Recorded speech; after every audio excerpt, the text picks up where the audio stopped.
Hello friends, welcome to the nursing notes YouTube channel. आज की इस वीडियो के अंदर हम बात करने वाले हैं फार्माकोलॉजी का एक और ड्रग्स जिसका नाम है कॉर्टिकोट्रोपिन ड्रग्स। तो क्या होता है कॉर्टिकोट्रोपिन ड्रग्स और कैसे यूज होता है, इसको कैसे यूज करते हैं, कौन कौन से फॉर्म में ये ड्रग होता है अवेलेबल और किस लिए इस ड्रग को यूज करते हैं, चलिए आज की इस वीडियो के अंदर डिस्कस करते हैं। तो अगर आप हमारे चैनल पर नए हो तो द नर्सिंग नोट्स को सब्सक्राइब करके बेल आइकन को जरूर दबाएं ताकि ऐसी ही वीडियो आगे भी आपको मिलती रहे। Introduction. Corticotrophin drugs also known as adenocorticotropic hormones analogous. ठीक है, जो कॉर्टिकोट्रोफिन जो ड्रग्स होते हैं वो एडिनोकॉर्टिकोट्रोफिक हॉर्मोन्स होते हैं, उसी के जैसे वर्क करते हैं। Are medication that mimic the natural ACH hormone. ठीक है, ये एक प्रकार की कॉर्टिकोट्रोफिन एक प्रकार की मेडिसिन होती है जो कि मिमिक का मतलब ये होता है जो एडिनोकॉर्टिकोट्रोफिक हॉर्मोन्स होते हैं उसी की तरह सेम टू सेम मिमिक्री करती है या काम करती है। जो एसीएच हॉर्मोन्स होते हैं, मतलब ACTH hormones, natural ACTH hormones, तो वैसी की वैसी ही, बिल्कुल वैसा का वैसा ही काम करती है हमारी corticotropin drugs. They primarily work by stimulating the adrenal glands to produce and secrete their own steroid hormones. ठीक है, ये जो ड्रग्स होता है वो क्या किस लिए वर्क करते हैं, प्राइमरी वर्क करते हमारे जो एडिनल ग्लैंड होती है उसको स्टिमुलेट करती है, साथ ही साथ प्रोड्यूस करती है, सिक्रीट करती है स्टेरॉयड हार्मोन्स को, मतलब जो खुद का ऑन स्टेरॉयड हार्मोन्स होता है उसको सिक्रीट करने का काम करती है। लेकिन कभी कभी क्या होता है, जो एडिनोकॉर्टिकोट्रोपिक हार्मोन्स होते हैं वो अच्छी तरह से सिक्रीट नहीं हो पाते किसी कारणवश। तो उस कंडीशन में कॉर्टिकोट्रोपिन नाम की जो ड्रग होती है वो अलग से दी जाती है, या तो ओरल दी जाती है, वो कैसे दी जाती है वो मैं आपको आगे बताऊंगा। लेकिन आप अभी इतना समझ लो कि जो एडिनोकॉर्टिकोट्रोपिक हार्मोन्स जो हमारी बॉडी के अंदर प्रेजेंट होता है वो अच्छे से वर्क नहीं कर पाता, तो उसके रिप्लेसमेंट में उसको बढ़ाने के लिए कॉर्टिकोट्रोपिन नाम का ड्रग्स दिया जाता है। ये हमारे नेचुरल एडिनोकॉर्टिकोट्रोपिक हार्मोन्स को स्टिमुलेट करता है, बढ़ाता है, साथ ही साथ क्या करता है, सिक्रीट करवाता है on steroid hormones such as cortisol. ठीक है, जो स्टेरॉयड हार्मोन्स होते हैं, खुद का स्टेरॉयड हार्मोन्स, उसको बोलते हैं कोर्टिसोल। जो कोर्टिसोल होता है वो हमारी बॉडी के अंदर से इन्फ्लामेशन को रिड्यूस करता है, साथ ही साथ सप्रेस करता है इम्यून सिस्टम को। ठीक है, इम्यून सिस्टम को सप्रेस करने का काम करता है। देन कोर्टिकोट्रोफिन, जिसको एडिनोकॉर्टिकोट्रोफिक हॉर्मोन्स एसीएच भी बोलते हैं, मतलब उसी के उस बेस पे रखा गया है इसका नाम कोर्टिकोट्रोफिन, इज अ पॉलीपेप्टाइड हार्मोन। ये एक पॉलीपेप्टाइड हार्मोन होता है जो कि एंटीरियर पिट्यूटरी ग्लैंड से सिक्रीट होता है। एंटीरियर मतलब जो पिट्यूटरी ग्लैंड होती है उसके दो जो मतलब होता है, एक तो एंटीरियर होता है और एक पोस्टीरियर होता है। तो एंटीरियर मतलब आगे का हिस्सा जो होता है पिट्यूटरी ग्लैंड का, और पोस्टीरियर का मतलब पीछे का जो हिस्सा होता है। लेकिन जो पिट्यूटरी ग्लैंड का आगे का हिस्सा होता है एंटीरियर, वहीं से पॉलीपेप्टाइड हार्मोन सिक्रीट होता है, और उसी को एडिनोकोर्टिक जो एडिनोकॉर्टिकोट्रोपिक हार्मोन्स होते हैं वह मतलब यही हार्मोन होता है, पॉलीपेप्टाइड हार्मोन और adrenocorticotropic hormone. ACH stimulates the adenocortex to produce cortisol, aldosterone and androgens. ठीक है, जो ACH होता है एडिनोकॉर्टिकोट्रोपिक हार्मोन्स, वो क्या करता है, एडिनल कॉर्टेक्स को प्रोड्यूस करता है, साथ ही साथ कोर्टिसोल, एडिनो एल्डोस्ट्रोन एंड एंडोजेंस प्रोड्यूस करता है। तो इसीलिए कॉर्टिकोट्रोपिक ड्रग दिया जाता है ताकि एडिनोकॉर्टिकोट्रोपिक हार्मोन्स अच्छे से वर्क कर सके। कंपोजिशंस की बात करते हैं, टाइप्स की बात करते हैं, तो ये टू टाइप्स का होता है, नेचुरल और सिंथेटिक। तो जो नेचुरल एसीटीएच होता है, ऑब्टेन फ्रॉम एनिमल पिट्यूटरी। ठीक है, ये कहाँ से लिया जाता है, एनिमल पिट्यूटरी से, मतलब नेचुरली जो होता है वो एनिमल पिट्यूटरी से लिया जाता है, ऑब्टेन होता है रियली, ये बहुत रेयरली यूज होता है। लेकिन जो सिंथेटिक एसीटीएच जो होता है वो होता है कोस्टिनट्रोफिन सिंथेटिक एसीएच 1 to 24 फ्रेगमेंट और रिपोजिटरी कोर्टिकोट्रोफिन इंजेक्शन। ये जो होते हैं वो सिंथेटिक होते हैं, मतलब टू टाइप्स के होते हैं एडिनोकॉर्टिकोट्रोपिक हार्मोन्स। मैकेनिज्म ऑफ एक्शंस की बात करते हैं तो आपको समझ में आ ही गया हो गया।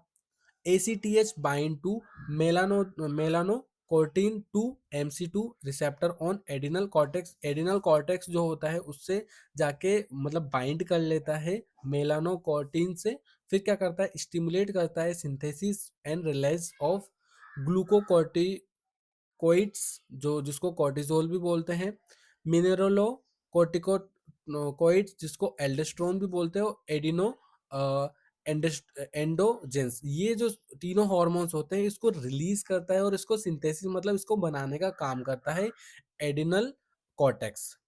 फिर इंक्रीज भी होता है इसमें, जैसे ब्लड ग्लूकोज इंक्रीज हो जाएगा, प्रोटीन कैटाबॉलिज्म इंक्रीज हो जाएगा, और एंटी इंफ्लामेटरी इफेक्ट भी इंक्रीज हो जाएंगे। तो ऐसे वर्क करता है कॉर्टिकोट्रोफिक हार्मोन्स या ड्रग। फार्माकोलॉजिकल एक्शंस की बात करते हैं तो ऑन एड्रिनल कॉर्टेक्स में इंक्रीज करता है कॉर्टिसोल सिक्रीशन को, साथ ही साथ मेंटेन करने का काम करता है एड्रिनल ग्लैंड्स का साइज को। मेटाबॉलिक इफेक्ट्स में इंक्रीज ब्लड ग्लूकोज लेवल भी इंक्रीज हो जाता है। मेटाबॉलिक इफेक्ट मतलब कैसे मेटाबॉलिक होता है, और साथ ही साथ प्रोटीन ब्रेकडाउन भी इंक्रीज हो जाता है, फेट मेटाबॉलिज्म भी इंक्रीज हो जाता है। इन्फ्लामेटरी इफेक्ट्स के अंदर रिड्यूस कर देता है इन्फ्लामेशन को, और साथ ही साथ इम्यून रिस्पॉन्स को भी रिड्यूस करने का काम करता है। तो ऐसे वर्क करता है। इन इंडिकेशंस की बात करते हैं तो ये टू टाइप से इंडिकेट मतलब टू टाइप से यूज होता है, डायग्नोस्टिक यूजेस और थेराप्यूटिक यूजेस। तो डायग्नोस्टिक में क्या होता है, एसीटीएच स्टिमुलेशन टेस्ट जिसमें डायग्नोस करते हैं एड्रिनल इनसफिशियंसी, एडिसन डिसीज और कजिंग सिंड्रोम। ये जो होता है वो तीनों जो डिसीज और डिसऑर्डर और इनसफिशियंसी हो जाती है उसमें यूज होता है ये कॉर्टिकोट्रोफिक ड्रग।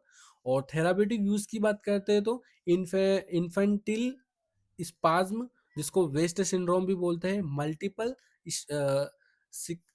स्क्लेरोसिस जिसको एक्यूट रिलैप्स भी बोलते हैं, rheumatic disorder, allergic condition, nephrotic syndrome, और सर्टेन डर्मेटोलॉजिकल डिसऑर्डर, इन सारी चीजों में यूज होता है कॉर्टिकोट्रोफिन ड्रग।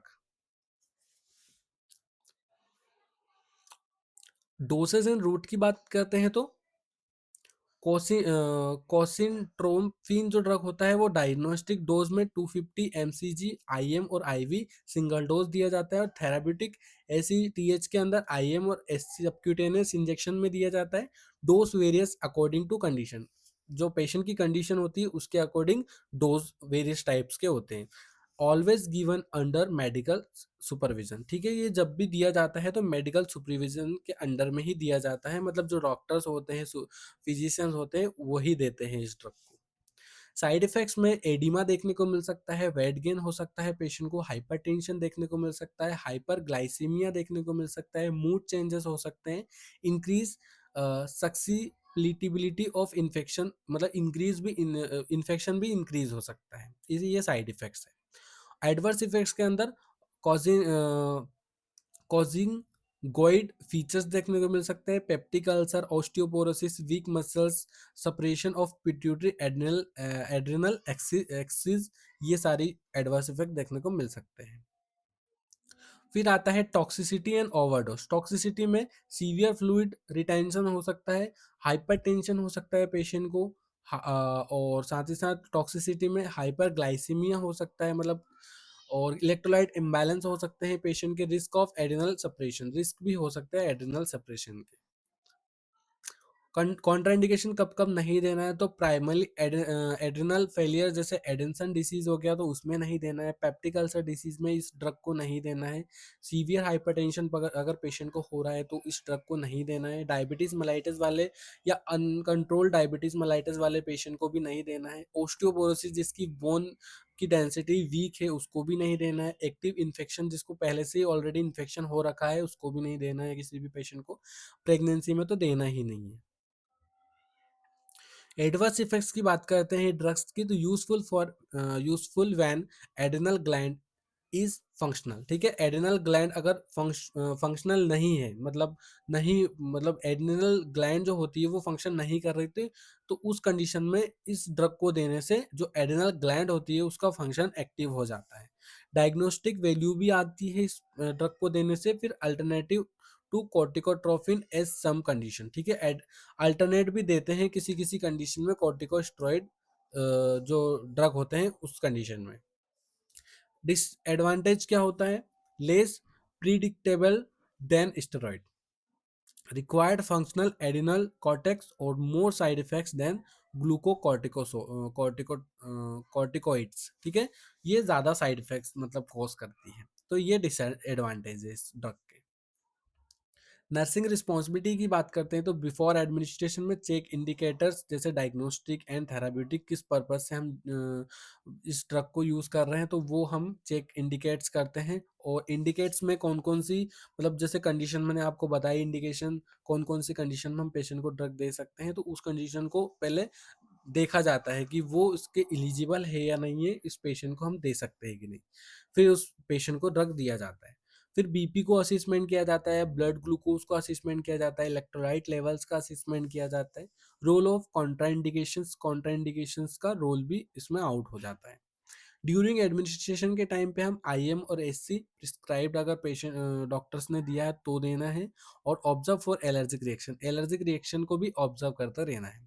आफ्टर एडमिनिस्ट्रेशन के टाइम पे मॉनिटर करते रहना है ब्लड प्रेशर को, ब्लड ग्लूकोज या ब्लड शुगर लेवल को, वेट एंड एडिमा को, और साइन ऑफ इन्फेक्शन, इन्फेक्शन कोई ज़्यादा कॉज तो नहीं हो रहा है उसको भी हमें मॉनिटर करते रहना है। पेशेंट को एजुकेट करना है, डो नॉट स्टॉप एब्रूप्टली, मतलब इस ड्रग को एकदम से स्टॉप नहीं करना है। रिपोर्ट स्वेलिंग, फीवर और वीकनेस, अगर स्वेलिंग हो रही है, फीवर आ रही है, वीकनेस हो रही है, तो तुरंत रिपोर्ट करना है हॉस्पिटल में आके। और follow regularly, regular follow up visits. ठीक है, फॉलो अप विजिट्स के लिए पेशेंट को बुलाना है। तो यही थी आज की इस वीडियो। अगर आपको वीडियो अच्छी लगी हो तो वीडियो को लाइक करके चैनल को सब्सक्राइब जरूर करें, ताकि ऐसी ही वीडियो आपको आगे भी मिलते रहे। Thank you so much.